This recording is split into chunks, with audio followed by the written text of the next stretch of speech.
The first thing to remember about this deal is that it's mostly Theresa May's.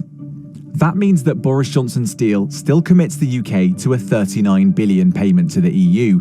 It will continue to abide with EU rules until the end of 2020, and the rights of EU citizens living in the UK will also be guaranteed. If you were to run a sort of university plagiarism check, you would probably find that sort of 80 to 90% word for word will be the same with Theresa May's deal. So what's changed?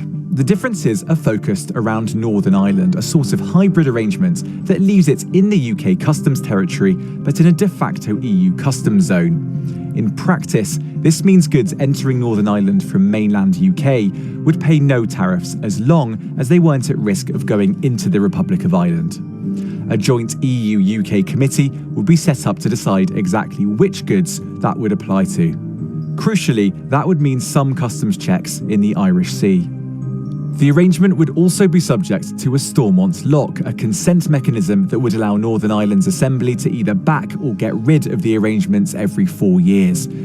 The DUP has rejected this deal because it believes it puts an unacceptable customs divide between Northern Ireland and the rest of the UK, and they don't think the consent mechanism gives them enough say. This is the big challenge, because as soon as you give the Northern Ireland Assembly a vote, there's the question of what happens if it's not up and running, what happens if power sharing collapses, and in Northern Ireland defaults matter, and the default here is continued alignment with the EU, with a kind of continuation of this agreement.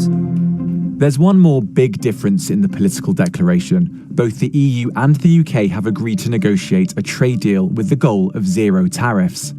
That relationship, though, is more limited than the one Theresa May envisioned and has pleased members of the ERG. But will this actually get through Parliament?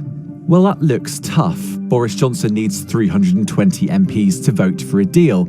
Let's assume that he can get all of his own party, plus all of the independents who support the Conservatives, plus Labour MPs who previously voted for May's deal. If the Prime Minister were to get all of them and the DUP, he'd just about have a majority. But the DUP has said that they won't back it, so on these assumptions the PM still doesn't have the numbers.